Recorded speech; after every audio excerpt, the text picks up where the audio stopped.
So welcome everyone. I'm super excited for this session and that all of you are joining us. I'm especially excited to welcome Youyoung and Gabriel from the Reddit team. They work with journalists all the time. They are journalists. They know the platform in and out, and they are here to share with us how we can make the most of Reddit in 2021 as journalists. And I won't say too much because we want to get right to the meat of the matter. Just a couple of housekeeping things. The chat we'll use for any questions you have or to chime in on different things that we'll be talking about. So please use that actively and share actively on that. If you have questions that come up along the way, feel free to put those into the chat. Or if you have thoughts or responses, feel free to use the chat for that. I find the chat is often a really nice place to share resources and questions and ideas. Second thing is you can leave your camera off for this session so we can focus on the speakers. And if you have a question when we get to Q&A, feel free to open up your camera and turn that back on. And the third thing is we're recording. So we will make this recording available afterwards. If you miss something or it goes by too quickly, we'll share that afterwards. And the fourth thing I'll mention is that we would love to continue doing events like this. So if you have interest in this kind of event in the future, let me know.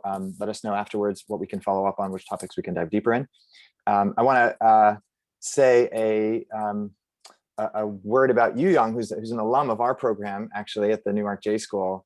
She was in our first entrepreneurial journalism in-person cohort. So I feel like I've seen her in her entrepreneurial mode back then and through her career developing. So it's super exciting to welcome you back as an alum, Youyoung, and as a leader now at Reddit. And Gabriel, it's great to have you here as well, someone who's been kind of leading the scene in terms of how Reddit can be useful for journalists in so many different ways for so many organizations, and so many journalists have benefited from your insight on this topic. So thank you both for being here.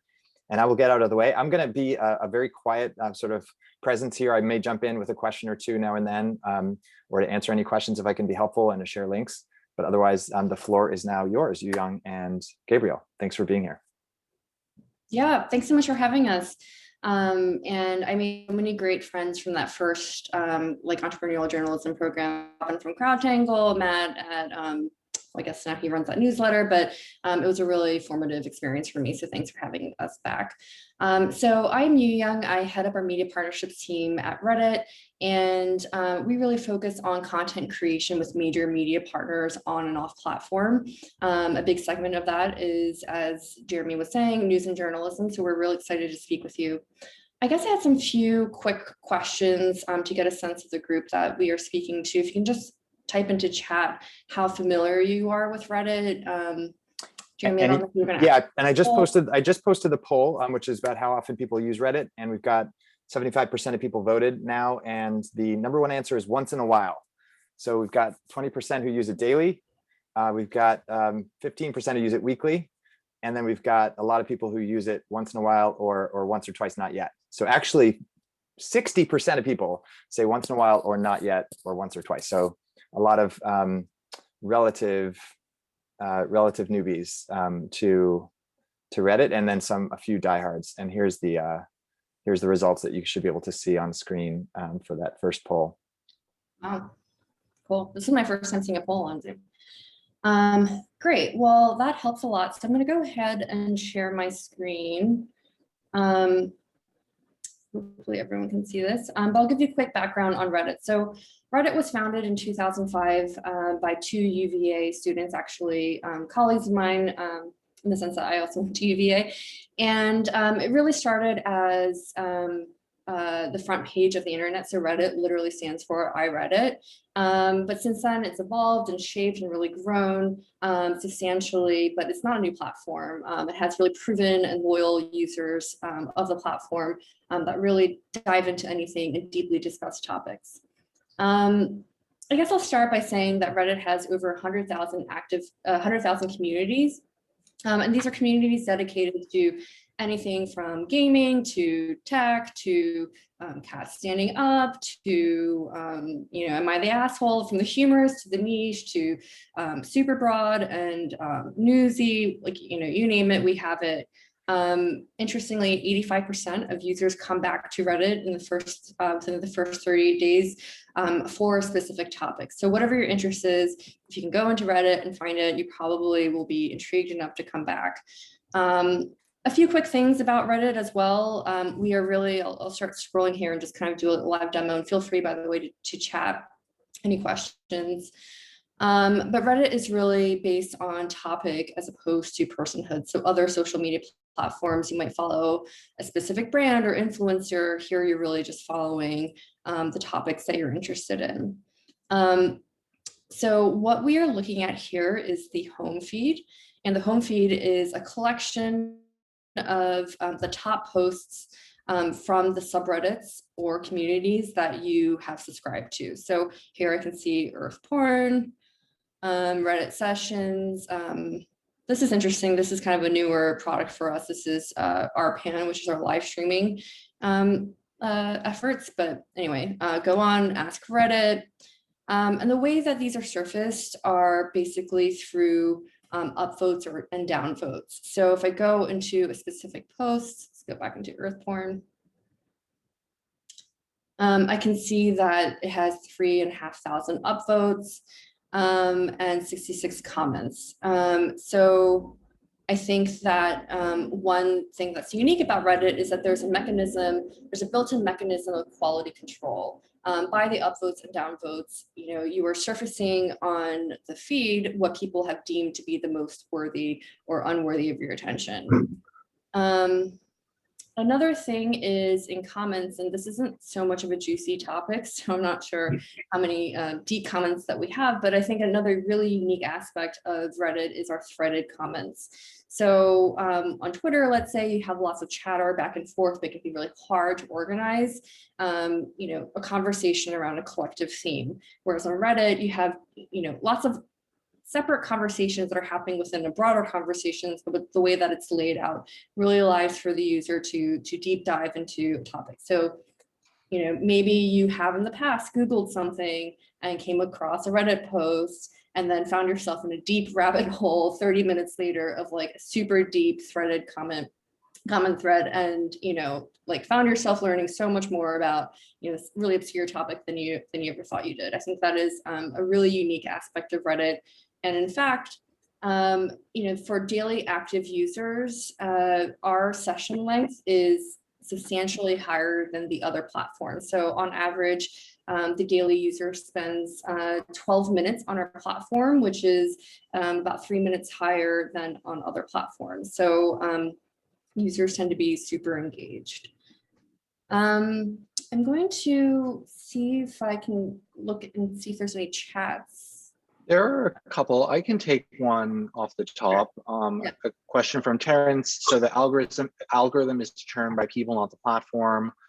Not entirely. The people voting on posts plays a very substantial role in how those posts or comments, because comments can be voted on as well, are ranked, and therefore what you see first.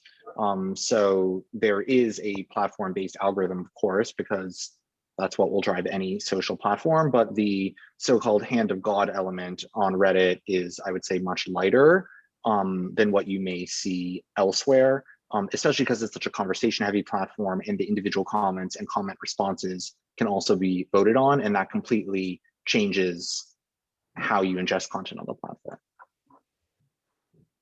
Cool. Thank you for that.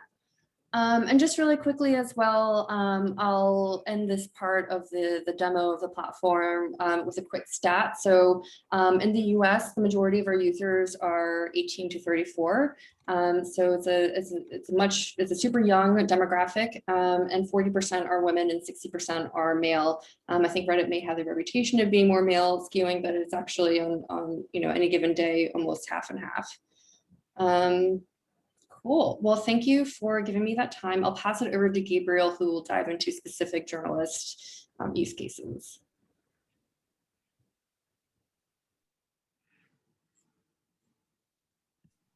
On mute. Share screen right in the middle.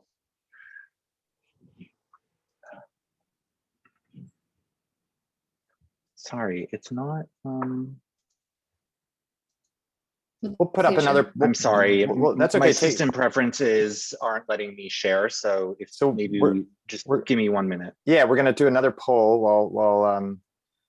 while Gabriel's fixing that. So do you use Reddit for journalism? I see a question from Aaron. He's eager to get to how to use it for journalism, which we're definitely getting to. Many people haven't used it before, so we're starting with some basics, but we're getting into how to use it effectively for journalism. And it looks like a lot of people have not used it yet for journalism. 58% so far of those who have answered have not used it for journalism yet. So that's something that will be new, hopefully, for people, and a new tool in your journalism reporting toolkit.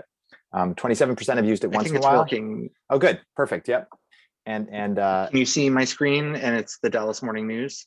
Yeah, it's really teeny. I don't know if you can like zoom in. Yeah, yours was too, actually. And I was wondering if it was. I'm zoomed out pretty heavily now. Does that help? No. Zooming in is good.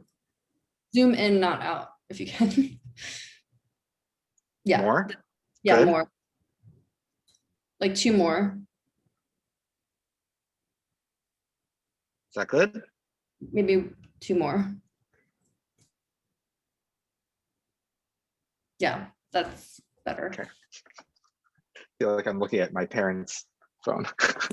So there are the results. 54% said they haven't used it yet. 13% use it once in a while, and 19% sometimes. So there's a picture of where people are at. So a lot of people new to this. Hopefully you'll come away with some useful approaches for it. I can guarantee it. So let's dive in.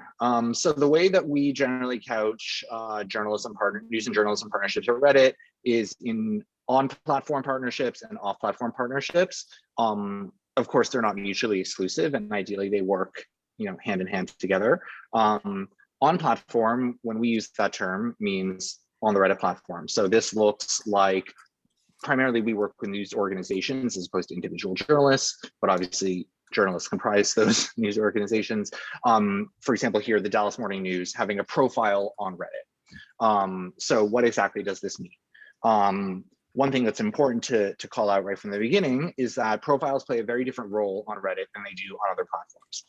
On Twitter, for example, your profile is like your main hub. That is where you post everything that people follow your profile or follow you, and that's how they reach the content that you're putting out there. And it exists as a place for you to share whatever you want. On Reddit, technically, these functions also exist. The difference is that most people don't follow profiles on Reddit. People generally join communities. So the way that they encounter content on Reddit is through a post in a community that they follow. So when you are a journalist or working at a news organization, your Reddit profile is technically a profile, but I would also encourage folks to continue to think of it as a username, because that is what will allow you to then engage in communities that have lots of people in them. So when you look at someone's profile like we are right now, you're just getting an overview of pretty much all of their interactions. And I will translate a little bit more what these mean. But one thing to call out, very different than, say, Facebook, every post or comment that you ever post on Reddit is recorded on your profile. Very different from Facebook. I could troll Youyoung on Facebook, and then you could go to my profile and you would have no idea that I did it because those comments wouldn't be visible anywhere. On Reddit, it's all very, very visible. So in this case, I'm going to nav over to posts so we can see all the different things that the Dallas Morning News has been posting. What's really interesting and important to call out here is that most journalistic organizations land themselves in hot water by posting too heavily on Reddit, because Reddit historically has frowned on self-promotion. And I would say continues to frown on self-promotion. Participation over promotion is really important to keep at front of mind. And what people may not be able to see, but I know from having worked with them for years, is that Dallas Morning News does an incredible job of participating in communities that are relevant to them, which is what has made it permissible for them to post their own content to the extent that they do. But they're a really good example of a news organization that is very integrated into their corresponding community on Reddit. So when you're looking at their profile here, you can see the different posts that the communities that they are posting in. So they're in r/Dallas, they're in r/Texas politics, they're in r/politics. I've seen r/Plano, r/Texas. So, what you would suspect for a local news organization that is covering primarily Dallas, but also more broadly Texas. And if we click into some of their posts, we'll see what's happening here. So you see here, They've posted this one in r/Dallas. There's Flare. Post Flare is something that Reddit communities can use to categorize content. In this case, it's being flagged as paywall. Redditors don't love paywalls. We all have to live with them, of course. They're a critical aspect of how news organizations are able to monetize, but some communities like to call that out. And then you see here people having a conversation. This is probably not the most robust example because this is people just chattering about a parade that's been canceled. But if we go over to comments here, we can see all the comments that Dallas Morning News has been leaving.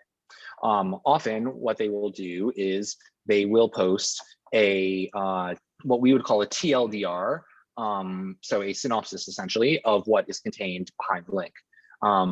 That is a really great practice. It's providing utility to users. It is not forcing them to click off of the platform. And it is providing context to theoretically fuel more conversation.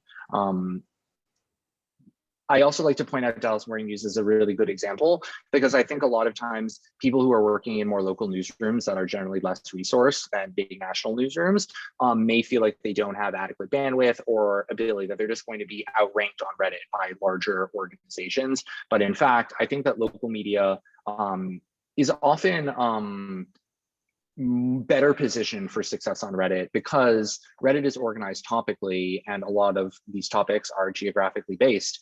So when you have, a community like r/Dallas, which by Reddit standards at 166,000 people is actually not that big, you are much more able to be noticed and the impacts of what you do will be much more broadly felt than if you are forced into national communities, like r/politics that have millions upon millions of people in them, in which case it's obviously going to be substantially harder for you to, penetrate and really stand out.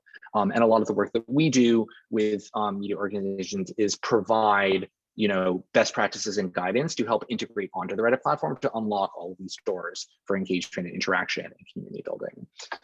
Another partner that we work with very heavily, which is an example of a different type of on-platform engagement, is National Geographic. They're one of our earliest partners. What they have done a very good job of, and which is often where we tell people to start off, is in the form of an AMA. AMA stands for Ask Me Anything, and it's Reddit's very well-known question and answer format. AMAs happen in a number of different communities. In this case, they have a storytelling fellow who's been telling stories about Black scuba divers searching for slave shipwrecks. This one was incredibly interesting, by the way. And this one was in r/history, a community that likely needs no explanation because it pretty much tells you what it's all about. And this was a really great example of us being able to map a community with, in this case, 15.5 million people to a journalist's work. They got a lot of great questions. And then even better, they actually went live on RPAN, which Youyoung had mentioned, our live streaming platform afterwards, to share additional stories on the topic with another audience. National Geographic does an extremely good job with AMAs. Obviously, they have a lot of really interesting content for it. We also work with them on fun interactions like these ones that you see here. So Reddit has communities for everything you can imagine and many things that you probably never imagined possible. And one of the communities that we have is r/. r/ is our naming convention for communities. R stands for subreddit in this case, but we call them communities because that is what they are. r/Superb Owl is a community that we have that is dedicated to owls in all of their majesty, although it's spelled the same way as Super Bowl. So with the Super Bowl recently having passed, Reddit has informally, or maybe now more formally, Superb Owl Day, where people take delight in this bird pun, and it was a natural opportunity for National Geographic to engage on the Reddit platform. So you see here that we worked with them to have them post owl content in some relevant communities. r/nature is fucking lit is a really excellent one. This community has also grown very substantially. I remember last checking and seeing that I had over 1 million people, and now it's 4.5 million.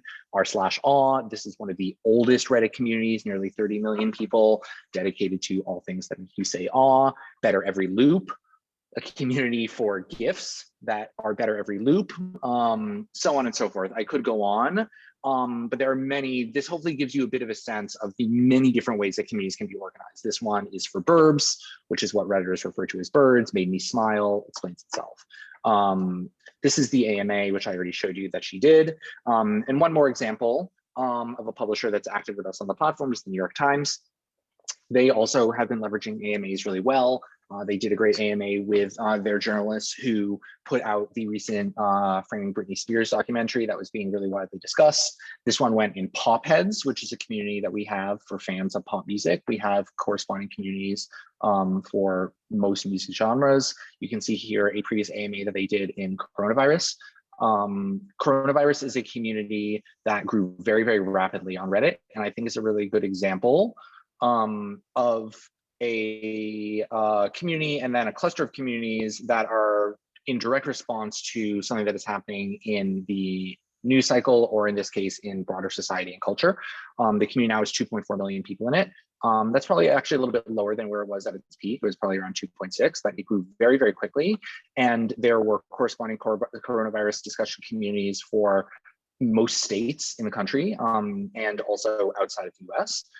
This community was specifically for news discussion around coronavirus, but we saw lifestyle communities. We saw a COVID cuts community where people were sharing the awful haircuts that they had to give themselves and their loved ones earlier in lockdown.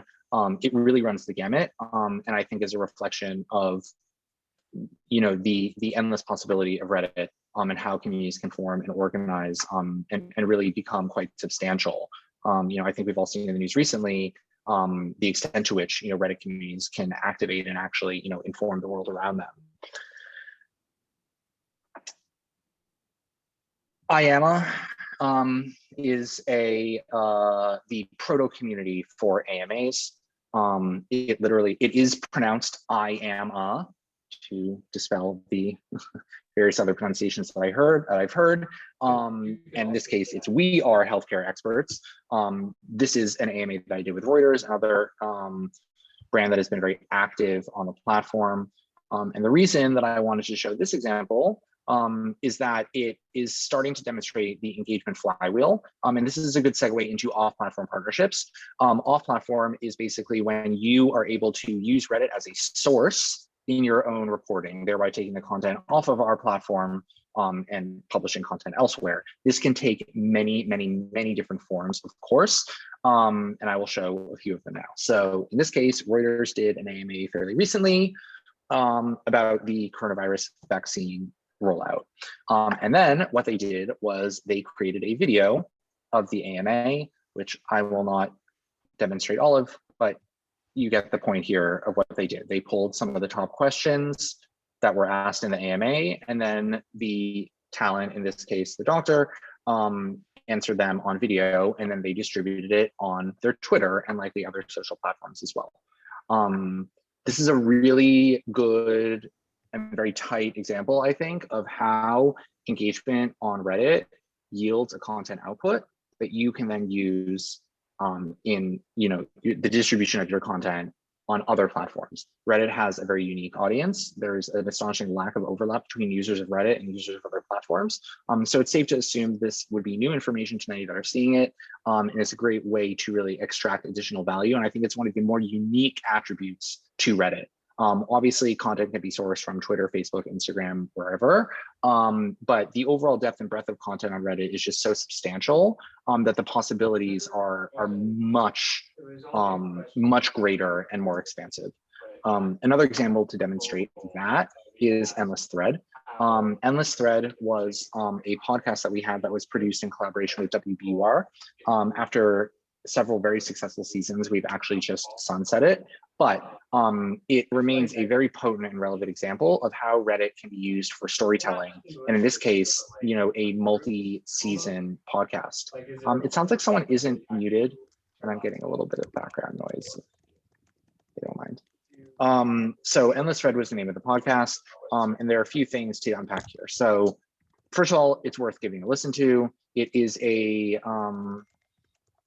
how to put it, it is the host diving into the Reddit's curious ecosystem of online communities, and they find all kinds of jaw-dropping narratives. It was very much general interest. But in this case, it's really good for demonstration because it shows the wide range of content that one can find here. So there are two things to look at here. This is the Endless Thread subreddit.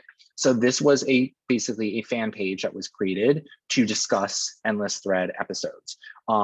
There is an extent to which, of course, the hosts are interacting, but this is mainly fan powered. And a lot of people are sharing the co-branded socks that we put out, because I guess they're very excited about that right now. But you also can nav over here to the Endless Thread profile, which is how they were then posting and interacting in other communities. At this point, they are consummate Redditors, but this is a really great example of how journalists can build and then engage directly with communities on Reddit. Endless Thread episodes have really, really run the gamut. From topical items to, anti-vaxxers, to really interesting stories about the history of the last king of Hawaii. Really, really broad, and also shows how Reddit content can be repurposed into multiple formats, in this case, audio, and previously demonstrated video, and of course, text. Gabriel, we're getting quite a few questions in chat, and I believe the doc has been shared and open to the group, but about how journalists can outreach directly to sources and establish communication. Perfect. So that's actually exactly where I was going to go. So a really relevant example where we can find a lot of this is a community that sprung up called QAnon Casualties. It's a very sad community, basically dedicated to people that have lost loved ones to QAnon in various ways. And there were a lot of journalists reaching out in various ways. And this is an example of a journalist that reached out. So there are a few things to look at here. One, let's just go over the anatomy of a Reddit post, because it's important to understand that. This is the post title. Post titles have to be 300 characters in length. You cannot edit a post title. So you have to make sure it's exactly as you want it, free from typos. Otherwise, you're gonna have to delete the whole post. Then this is the introduction to the post. This has no length limit. This can include links, and this can be edited as well. So in this case, you see here, this person is very clearly identifying themselves. They are saying their affiliation, and they're being very clear with what it is they are looking to get from users. This is exactly the way to go about it. They are providing verification that they are a real journalist. I think that in this case, it's particularly important around such a sensitive topic. I think they're being empathetic, and they are, throwing it out there for people to do with it what they will. And you see here that it was fairly well upvoted, which means that it was well received. And you see people are already reaching out, saying that they want to discuss with them. One thing that you'll notice here is that they have Flair that says verified media member. Flair is specific to a subreddit, meaning that most subreddits probably don't have the verified media member Flair. In this case, they likely have the Flair because so many journalists have been reaching out to users that they worked out directly with the mods. This is a way to help categorize and distinguish. I cannot tell whether or not this person messaged moderators in advance, but they probably did, because as you see here, it says attention media folk, message the mods to verify before posting or PMing users. I suggest pretending that this rule exists on every Reddit community, even if it isn't as explicitly stated as it is on this one. The moderators are volunteers. It's very important to iterate that. They are not employees of Reddit. However, they're running their communities, and it's important to have authentic interaction with them in order to make sure that you're not running afoul of community norms. Gabriel, how do you get a verified media member badge? It likely exists just in this community, and the way that you would probably get it is by DMing the mods and telling them that you are verified, that you are in the media, and then you would likely provide them with some form of proof, and then they would give that Flair to, in this case, you/milk was a bad decision. But if this person posts in another community, it's not going to have this Flair. Yeah. We're getting some questions from users or people on the call, rather, that don't have enough karma to DM or private message people directly. So do you have tips on just how to establish enough karma in the first place? Yeah, I'm not sure what the karma threshold is to DM a user. Karma is one of those things that can only be earned. So the way to get karma is by posting or commenting and having that post or comment be upvoted. I know that may sound perhaps scary or daunting to some, but that is the way that one has to go about it. AMAs are often a really great way to start accumulating karma. So if there is an AMA that one would like to do, we could certainly help set that up, and that can be a good way to go. But participation in communities is likely going to be the way, or you could theoretically DM moderators of certain communities and ask them to maybe approve you as the user, which can be done on a one-off basis. But I think that's going to have to be case by case. I'm seeing a question also about freelance journalists not associated with a particular publication. I think that's totally fine. Just identify yourself as such. And I think that in that case, just showing bylines would be a fairly easy way to verify your identity.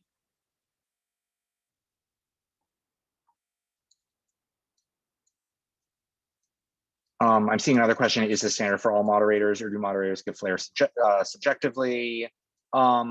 Yes, it's subjective in that each community has its own flair structure. Yeah, I hope that answers the question. There are other questions. What does AMA mean? AMA stands for Ask Me Anything. Another question: if a journalist is seeking input on a story but is new to Reddit, does that mean the person will likely not get to post on a subreddit on a new topic? That kind of addresses the karma question from before. Are there tricks to figure out who is behind a specific comment or post?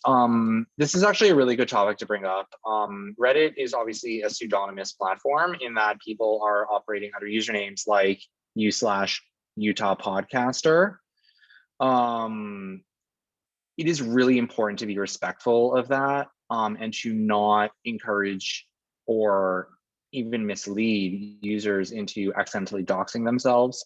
Doxing in this case refers to unintentionally releasing PII, personally identifiable information, particularly on a topic that's very sensitive and personal like this. So it just needs to be handled in the right way, where you obviously can present people an opportunity to identify themselves, but they need to be very aware of what they're doing. And obviously, different journalists, depending on the topic and the news organization and whatever, will have different standards around, verification, and how much that is required. And certainly a somewhat anonymous platform, makes that a little bit murkier. But it's part of the fun of navigating the platform, I suppose.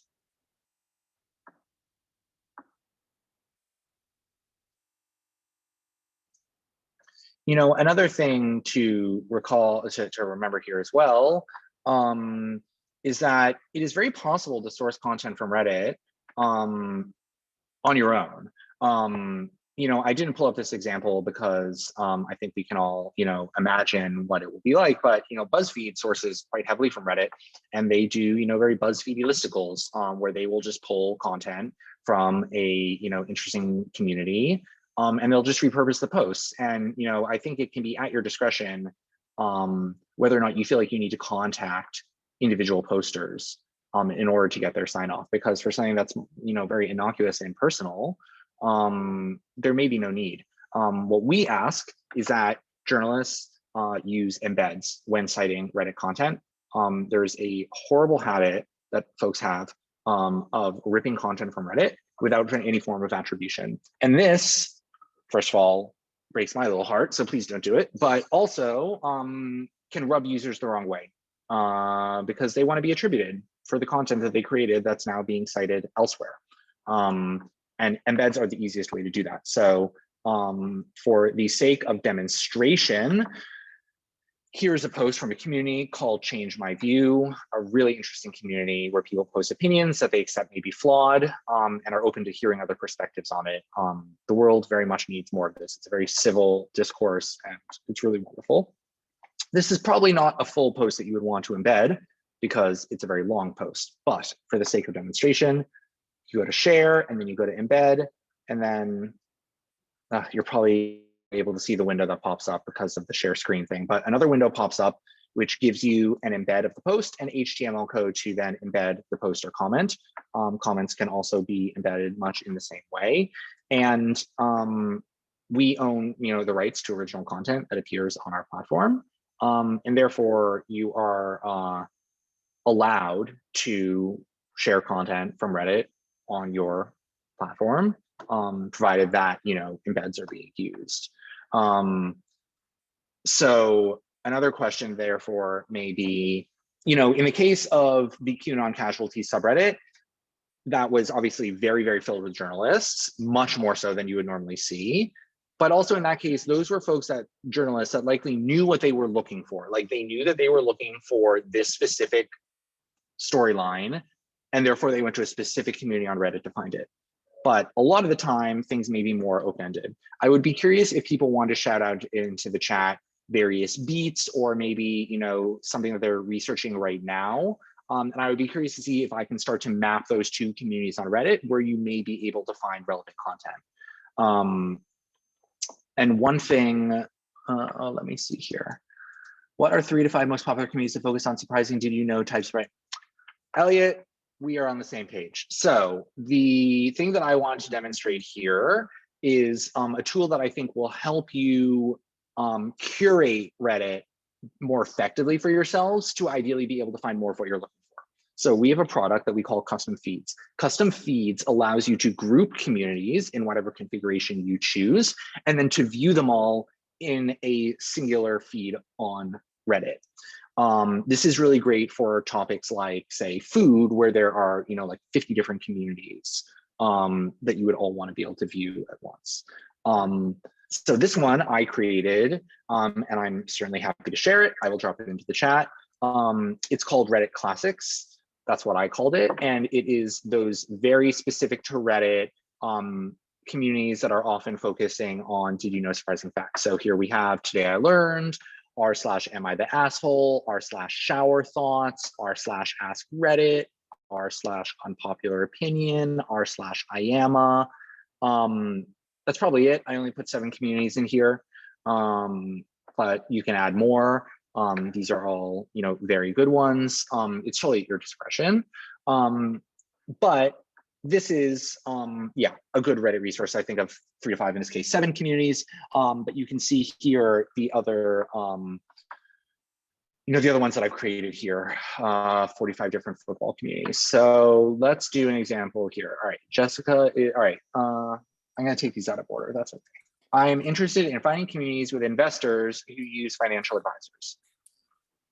Okay, that is maybe 1 degree too specific in this particular case, but I'll get you there tangentially. So in this case, I already created a multi-Reddit. Oh, sorry, that's what we used to call it, a custom feed for it.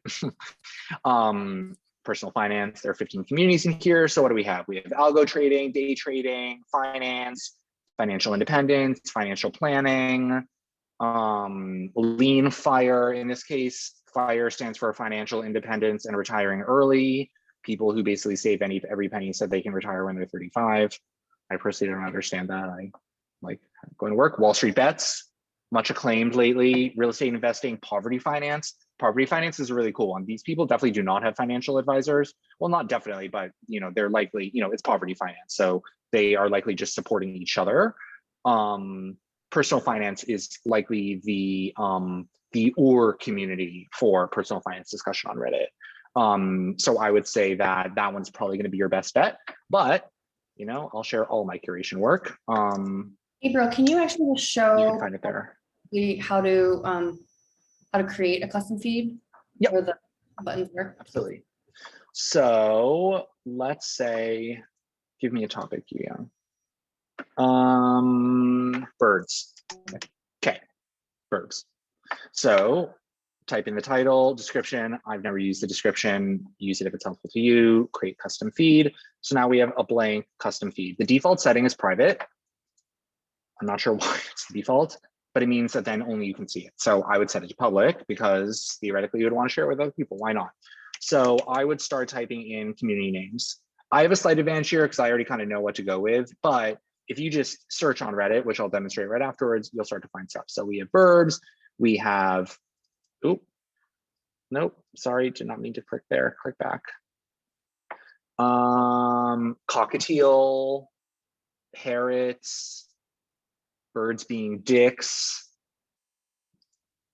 That one's more humor, obviously. Chickens. Birds aren't real. This is very much a Reddit one where it's like a fake conspiracy that birds are actually robots that are spying on us. So on and so forth. The fun thing here is that once you add a few, it's going to start making recommendations to you. And that's going to be a great way for you to theoretically discover new communities. Sometimes recommendations are a little bit funny. Not sure why r/Conan is in here, but pretty easy one to filter out. Also, to demo really quickly, once you're in Reddit, how do you sort content on Reddit? What do all of these things mean? So I'm actually going to go to a regular community first, so that I can show what the view that you'll most likely encounter is. So hot, new, top, and rising. Oops, sorry. So there are two weights that are given to these various sort types. Votes and the velocity of those votes and recency. So I guess it's three things. And different weights are given to recency and popularity essentially to determine how these things are being ranked. So the default sort type is hot. Hot is going to overall give more weight to voting and some weight to recency, but overall less weight to recency. New is going to give all weight to recency. This is maybe not the best one because, as I mentioned, this subreddit is dying down because the podcast has been sunset. But sorting by new is definitely a pro tip that I would recommend for journalists who are looking to find content on Reddit, for the sheer reason that no one sorts by new on Reddit. Most users do not, because it's not interesting. They want to see posts that have engagement on them, but this will allow you, I think, to identify things earlier on in their life cycle. Top is giving all of the weight to votes, so you can see what the most popular content was within that community within a length of time. And rising is giving more weight to recency and a bit of weight to the popularity of the content determined by votes and engagements.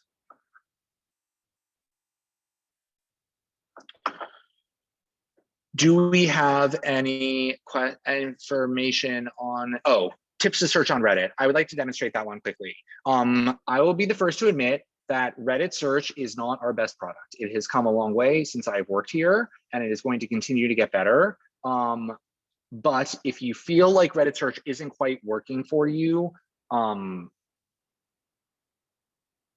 you wouldn't be the first, but I will show you how to make it work for you. So I will actually show you how I used it earlier. So I wanted to find an example of journalists reaching out to folks in QAnon casualties so that I could demonstrate it for this presentation. So I searched for it's because I didn't spell it correctly.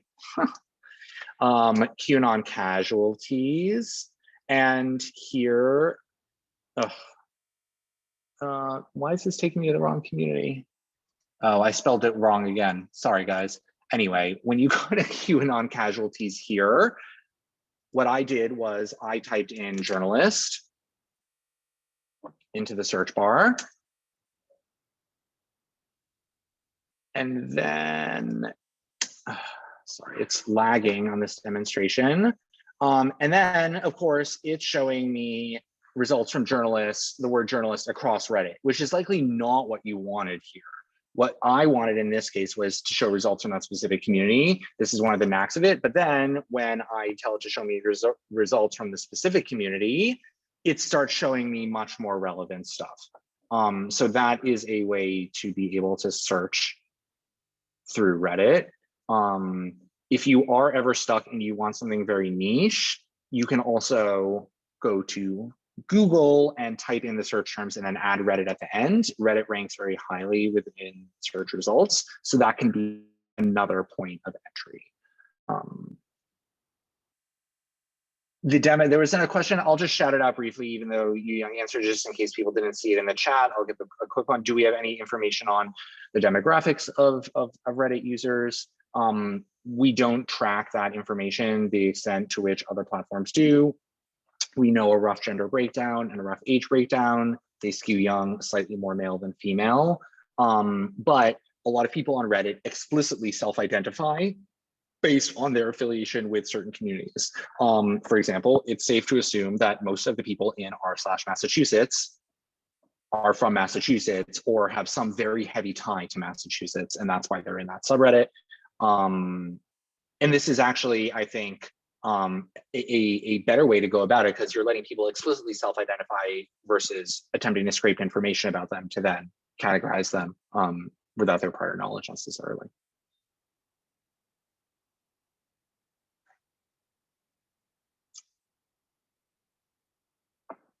I can certainly keep going, but I'm also happy to just open it up fully to questions. Yeah, Gabriel, let's open up to questions, and I know Youyoung may have to step off a bit early, but I think there's a ton of good stuff here that you've given us. So this is fantastic. I shared, by the way, for everyone's benefit, I shared a link that Youyoung and Gabriel shared with me, which is for to Reddit's kind of partnership document, which has a whole bunch of materials within there. And earlier I shared the outreach kind of guidelines, which is just a one-pager that they shared with some good tips. And I also shared a spreadsheet that has a bunch of different subreddits, just to give you a quick sense of what some of those are for those of you who are new to Reddit. But let's open up here for questions. So you can use your digital hand raising thing here, or if we don't have a lot of people with questions, then feel free just to unmute and ask your question out loud. Or you can continue typing a question into the chat if you prefer. And there's a question from Sue Ellen that you can see in the chat. And if anyone else has a question or comment, or if you want to share an experience you've had, if those of you who are users of Reddit regularly, if you have an experience you want to share or a best practice that you found that you'd like to share, feel free to do that. Yeah, any anecdotal experiences we certainly love to hear. I may regret saying that depending on the anecdote, but generally like to hear it. To answer Sue Ellen's question, it's hard for me to really say just because I'm not aware of the full extent of outreach happening and what the responses are. But I would say that there is good enough success that we recommend that people do it, that we have best practices to do it, and that people are doing it independently. You know, like all things, I think there are a number of variables that determine success. I think you need to make sure that you're approaching them in the right way. You also, you know, sometimes you just catch people on a bad day when they're in a bad mood. Things happen. So it's always hard to say, but I would say by and large, yes. And just really be mindful of your surroundings. Context is extremely important on Reddit. Reddit is a relatively decentralized platform compared to most of the social platforms that we are used to working with. And I think that it's really important to keep that in mind. I used to use the metaphor that Reddit is a collection of cocktail parties, which certainly makes it sound like a great time. But I also miss cocktail parties. But you know, you just need to be mindful. There are rules listed, excuse me, on the right rail of the subreddit. I showed that briefly with the call out for media folks in r/QAnon casualties. But if you scroll down further, I don't want to screen share again, but on the right rail, if you scroll down, you'll see that there are rules that are enumerated for subreddits. They are generally to guide user behavior, but be mindful, you know, like there's a community like r/schizophrenia, for example, like that is a support community for people that are struggling with something and trying to work through that together. That may be more sensitive. I'll just chime in here really quickly, and then I have to jump off, unfortunately. But you know, I think some specific examples of where we're seeing like independent outreach yield to an article or broadcast is during COVID. There were a lot of COVID-specific subreddits, and we would see, you know, it was like stories, and we would see a lot of broadcast newsroom producers reach out and ask the individual poster for follow-up to a story and turn them into segments. And also, when I was at Vice, there was like a post on Reddit about a guy who made tacos from an amputated leg, and no one believed it. He had shared photos. It's very not safe for work. But the Vice editor had just DM'd the poster and asked him for an interview, and that turned out to be actually one of Vice's top stories of that year, just because the story was so wild. So we do see it happen a lot. It's just not that it's not something that Gabriel and I would necessarily know or have a follow up to. Yeah. To jump off. So it was great meeting everyone. Thank you. Thanks, Youyoung. And a less graphic but nonetheless compelling example also, because, and this one feels very specific to Reddit, is that earlier on in the pandemic, there was someone that there was basically, back when there was tremendous stigma around testing positive for COVID, or much more so than I would say that there is now, there was a community for people to share experience of testing positive earlier on in an anonymous way. And there was someone that shared a story about how they thought they were positive, but they were unable to get a test. And basically the story that we've all heard a million times about how, the situation was mismanaged, but this was a very early version of that. And it was someone in Brooklyn who's basically like, I think I've had this for months, blah, blah, blah. That got a lot of news pickup. And that I think was a very unique to Reddit example, in the sense that this person may not have felt comfortable coming forward on other more public platforms, and Reddit, by virtue of its pseudonymity, presented an opportunity for that. I just posted a poll, Gabriel. I posted a poll about the mobile app, which we haven't mentioned too much. I find it useful just personally as a reader to just kind of get a quick taste of some of the things that are being talked about in the communities that I'm part of. Do you have any other quick comments on the mobile app and why it might be useful for people, or what the value is for that? Yeah, particularly for people that are unfamiliar with Reddit, the mobile app will be your easiest point of entry. It is harder to do things like create custom feeds like I demonstrated on mobile. However, for browsing, the screen size just contains much less information, and it's therefore a lot easier to digest. For those who are not familiar, Reddit can be overwhelming because there is so much information on the page that you don't necessarily understand. I often give people a challenge to reallocate 20 to 30 minutes that they would have spent on Instagram and spend it on Reddit, and then tell me how you feel about yourself at the end, in relation to how other platforms often make you feel. There is a markedly different experience I have found from browsing on Reddit. It's completely bereft of FOMO, and it is much more idea forward rather than person forward.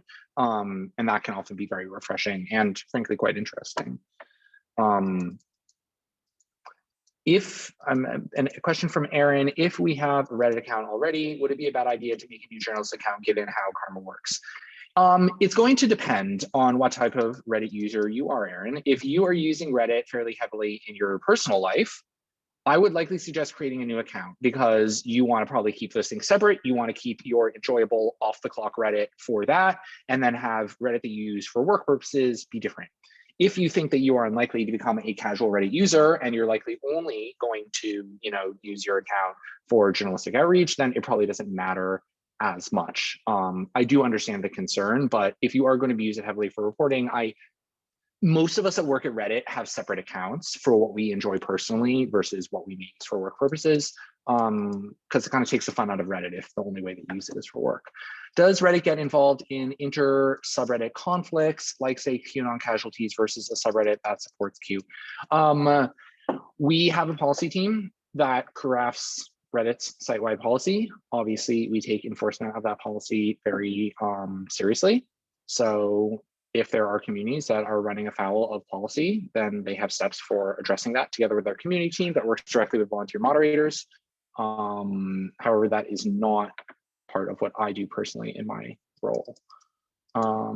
Glad to see that someone has had success DMing people from their Reddit account.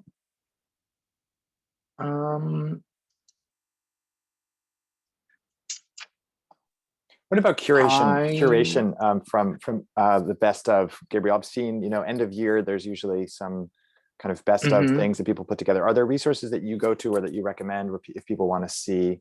I mean, you mentioned obviously that people can roll up their own subreddit kind of collections, but are there particular kind of curations that you recommend? There's the best it's of, hard to right? say. There's just so many different ways. Yeah, I mean, the default, the popular page, which is the default thing that you see if you're not logged in. and therefore don't have a customized home feed. Like that is the most popular stuff on Reddit. I would say that that is probably a good thing to look at to be aware of what the internet is talking about right now. But it's probably not the best place to like unearth some incredibly juicy nugget that you can then write about, because it's already been discussed at great length, which is why it's on the front page of Reddit in the first place. That is where I would rely on your own curations. I mean, there is no substitute for the real thing. Reddit, part of what makes Reddit so interesting is that it's very hard to achieve mastery of the platform. You can always learn more. So you really should just spend some time on it and start to identify communities that you like, and that will inevitably lead to more. We do put out a year in review annually.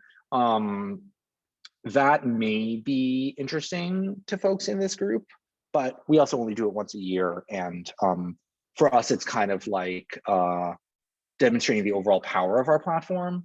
And because it's a year in review, it's, you know, some of this content by journalistic standards is stale by that point. It just happened within that calendar year. So we've just got a couple minutes left. We're going to end on time. Thanks again, Gabriel, for being so generous and kind of guiding us through this stuff. And everyone, thanks for joining. This is your last chance. Ask a question you've got for Gabriel while you've got him here. In the last moments here, something that will be useful for you, a project you're working on, can be specific. If you have a specific one, feel free to chime in with that as we get ready to conclude. And then Gabriel, just give you a chance just to give any final last couple of tips, either something we haven't mentioned or something you want to return to, or a suggestion for something new that's coming up that people should look out for, or maybe you want to say another word about one of the new features. Yeah. You know, video is only going to become more of a focal point at Reddit. So that's definitely something to keep an eye on. And our live video platform can be very interesting for journalists. We have a subreddit called Headline Worthy, which is for live news reporting and discussion. And yeah, I mean, I promise you will like it. But there is never going to be a substitute for time spent exploring the platform. So I really encourage spending time. Reddit is also, creators are obviously a lot of what powers Reddit. There's a lot of original content that comes from us. So working with creators, content creators is definitely something that we are going to be doing more of. My mandate specifically is news and journalism. So that is the group that I am, you know, determined to support. The other benefit to expanding our creator room is that I will then have more time to also support news and journalism. So I think that there is going to be a lot that we can do. And despite Reddit being a very old platform, there's still a lot of green grass on the field. I would say that if you start getting involved now, you would still be a relatively early adopter. And I think that that's always a great place to be. Great, that's actually really helpful. And it's exciting to hear that you're supporting creators. We have, as you know, the Journalism Creators Program. We're trying to help individual and independent journalists reach more people more effectively, more sustainably. So that's super helpful to know about. And I think a lot of the things that you've been talking about today are very relevant, not just for people in organizations, but also people who are working independently. And we've got a lot of journalism students here, I see. And I think for anyone who's working on reporting in local communities or in any niche communities, there's a lot of great, valuable stuff here. So I think with that, we'll conclude. We have a recording of this session, hopefully, if it's worked, which I assume it has. And I've also taken some notes, which I've put in the chat. So we'll try to share that with those who have attended in case that's useful. And I want to thank everyone for coming. And thank you again, Gabriel and Youyoung and your whole team for doing the work you do to support journalists and to work with journalists in this helpful way. So thank you. Thanks so much.